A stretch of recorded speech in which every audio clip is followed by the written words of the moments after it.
संयुक्त अरब अमीरात यानी यूएई में 2 और भारतीय नागरिक को मौत की सजा दे दी गई है। भारतीय विदेश मंत्रालय ने बताया है कि केरल के रहने वाले मोहम्मद रीना और मुरलीधरन पीवी को मौत की सजा दी गई है।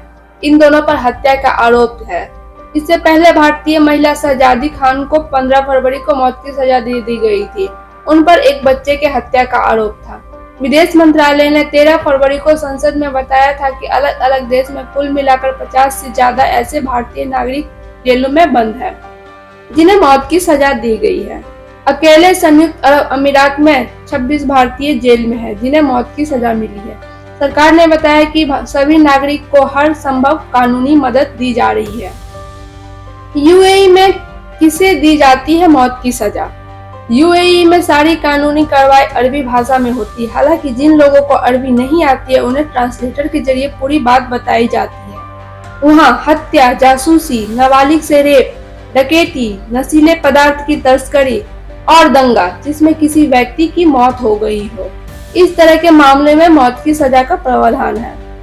दुबई स्थित चाणक्य कंसल्टेंसी में एडवोकेट अश्विनी चतुर्वेदी कहते हैं कि यहाँ पर अत्यंत गंभीर अपराधों में मौत की सजा दी जाती है। हर केस को मेरिट के हिसाब से देखा जाता है। मौत की सजा जघन्य अपराध के लिए दी जाती है। यूएई में इंसाफ और मानव अधिकार को ध्यान में रखकर ही सजा दी जाती है। कैसे होती है कार्रवाई?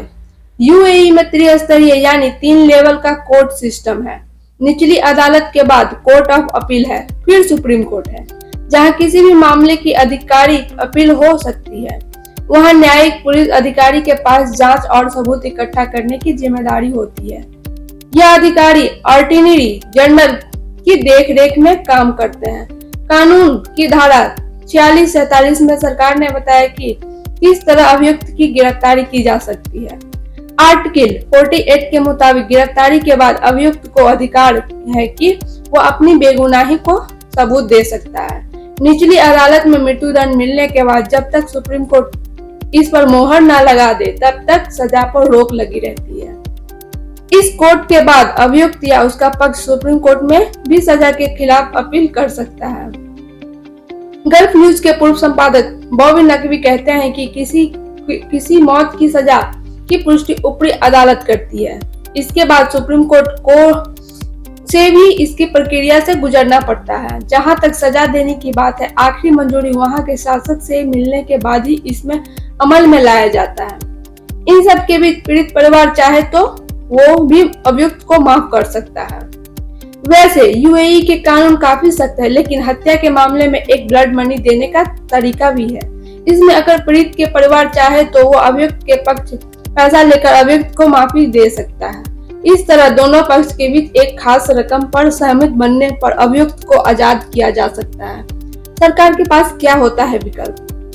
लखनऊ स्थित कोर्ट बेंच में वकील साइमा खान कहती है कि वियना संधि 1963 के तहत दूतावास को अधिकार है कि वह अपने नागरिक को कानूनी सहायता प्रदान करे और यह सुनिश्चित करे कि मुकदमे की कार्रवाई के दौरान उनके साथ कोई अन्याय न हो। इस मामले में संबंधित देश की सरकार से औपचारिक रूप से अपील कर सकता है कि वह निष्पक्ष सुनवाई सुनिश्चित करे और अभियुक्त को उच्चतम स्तर की कानूनी सहायता मिले। भारत और यूएई के बीच प्रत्यर्पण संधि के तहत विशेष परिस्थितियों में अभियुक्त को भारत लाने की कोशिश की जा सकती है। भारतीय संविधान का अनुच्छेद 21 व्यक्ति के जीवन और स्वतंत्रता की सुरक्षा की गारंटी देता है, जिसे भारत अंतर्राष्ट्रीय स्तर पर उठाकर मानव अधिकार संरक्षण की दलील दे सकता है।